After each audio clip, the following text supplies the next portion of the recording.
आसिफ अली जरदारी इस्लामाबाद पहुंच गए। आज तोशाखाना केस में इस्लामाबाद की एहतसाब अदालत में पेश होंगे। उनकी पेशी पर पीपल्स लॉयर्स फोरम के वकला इजहार यकजहती के लिए जमा होंगे।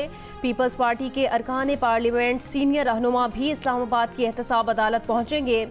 बिलावल भुट्टो जरदारी भी इस्लामाबाद में मौजूद। अदालत ने आसिफ अली जरदारी, नवाज शरीफ और यूसुफ रजा गिलानी समेत तमाम मुल्जिमान को फर्द जुर्म आयद करने के लिए तलब किया है। नैब के मुताबिक मुल्जिमान ने खिलाफ ज़ाब्ता तोशाखाना से कीमती गाड़ियाँ खरीदी।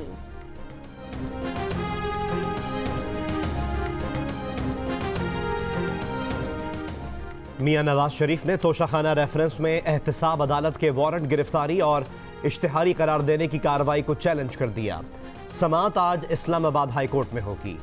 दरख्वास्त में मौक़िफ़ इख्तियार किया गया है कि नवाज शरीफ मफरूर नहीं बल्कि जमानत मंजूरी पर बैरून मुल्क गए, बैरून मुल्क इलाज जारी है, नुमाइंदे के जरिए ट्रायल का सामना करने की इजाज़त दी जाए। एहतसाब अदालत के अहकामात कलअदम करार देने की इस्तदा।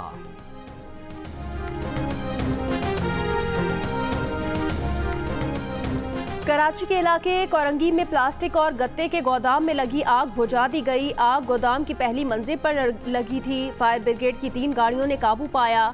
आग लगने से गोदाम की पहली मंजिल पर मौजूद सामान जल गया। आग लगने की वजह मालूम न हो सकी।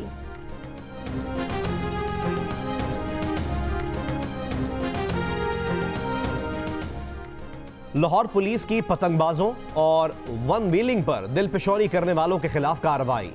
103 अफराद को गिरफ्तार कर लिया। DIG ऑपरेशंस का कहना है 98 मुल्जिमान के खिलाफ मुकदमात दर्ज कर लिए गए। बारिश से इस्लामाबाद एयरपोर्ट की सीलिंग फिर गिर गई। पानी इंटरनेशनल और डोमेस्टिक डिपार्चर लाउंज में दाखिल।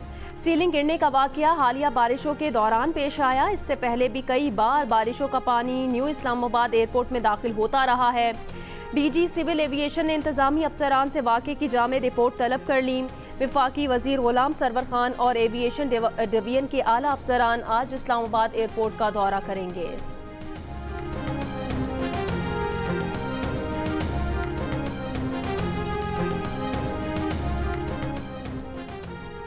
गुजरावाला में दूध की सरकारी कीमत 90 रुपए फी किलो मुकर्रर है, लेकिन चंद रोज के दौरान दूध की कीमत 20 रुपए फी किलो इजाफे के साथ 110 रुपए फी किलो पहुंच चुकी। दही 130 रुपए फी किलो में फरोख्त हो रहा है।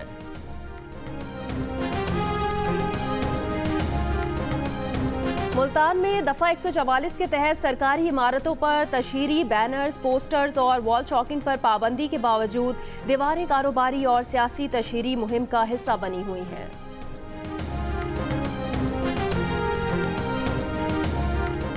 कराची के मसाइल हल करने के लिए तहरीक इंसाफ, पीपल्स पार्टी और MQM मिलकर काम करेंगी। तीनों जमातों का इत्तेफाक।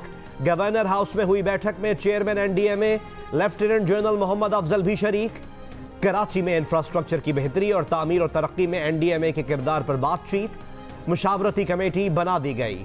वफाक की तरफ से असद उमर, अली जैदी और अमीन उल हक, सिंध की जानिब से मुराद अली शाह, नासिर शाह और सईद गनी कमेटी में शामिल। नासिर शाह कहते हैं जहां मसाइल हैं उनको दूर करने के लिए वफाकी हुकूमत मदद करेगी।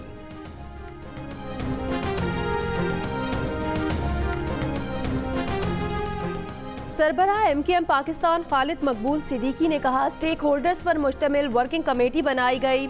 इस कमेटी का मैंडेट सिर्फ कराची की सफाई तक महदूद है। जिस दिन पाकिस्तान बना था उस दिन कराची सिंध का हिस्सा नहीं बल्कि पाकिस्तान का दारुल हुकूमत था। कराची को किसकी मर्जी से सूबा सिंध का हिस्सा बना दिया गया? अवाम की मर्जी और मैंडेट के बगैर कराची को सिंध में शामिल करने का फैसला गैर आईनी था। आबादी के लिहाज से सूबों में इजाफा नागुज़ीर हो गया है।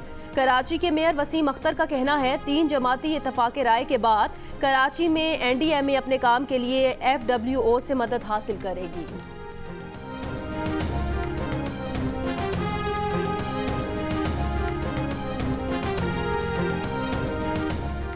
घोटकी में रैनी कैनाल का मंसूबा ताअत्तुल का शिकार है, जिसके बायस रैनी कैनाल से निकलने वाली शाखें अपना असली वजूद खो चुकी हैं।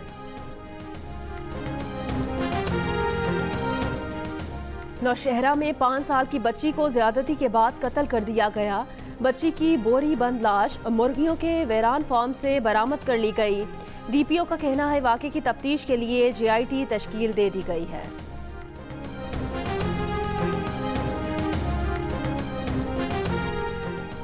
ओवरसीज पाकिस्तानियों को डिजिटल बैंकिंग की सहूलत देने का फैसला।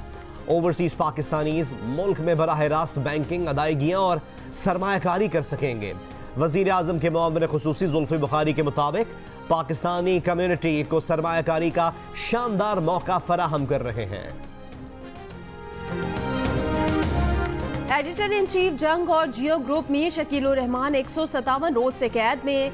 मीर शकीलुर रहमान की गिरफ्तारी, रोजनामा जंग, दी न्यूज और जियो टीवी बंद करने की कोशिशों के खिलाफ मुख्तलिफ शहरों में एहतजाज का सिलसिला जारी।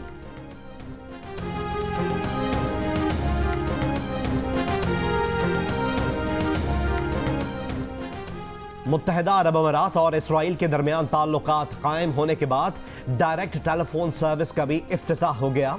दोनों मुल्कों के दरमियान कोरोना वायरस के खिलाफ मुश्तरका तहकीक के मुआहदे पर भी दस्तखत हो गए।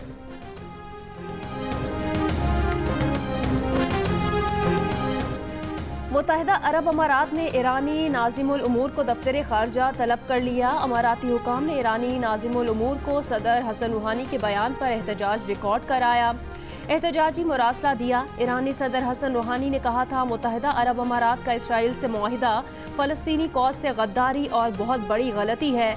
ये मुआहिदा ट्रंप को एक बार फिर सदारती इंतखाब जितवाने के लिए करवाया गया है।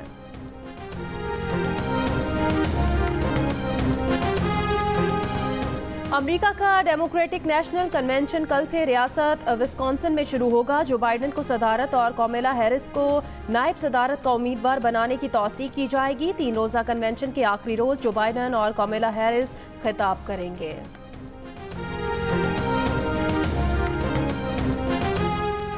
साउथहैम्पटन टेस्ट में एक बार फिर बादलों की एंट्री। बारिश और खराब रोशनी से मुतासर मैच में पाकिस्तान की पहली इनिंग्स चौथे रोज मुकम्मल। पाकिस्तान टीम 236 रन बनाकर आउट हुई। मोहम्मद रुजवान 72 रन बनाकर पवेलियन लौटे। इंग्लैंड की पहली विकेट 0 पर गिर गई। बारिश की वजह से चौथे रोज का खेल भी खत्म कर दिया गया। और पाकिस्तान की मारूफ फिल्मी अदाकारा शबनम आज अपनी 78वीं सालगिरह मना रही हैं।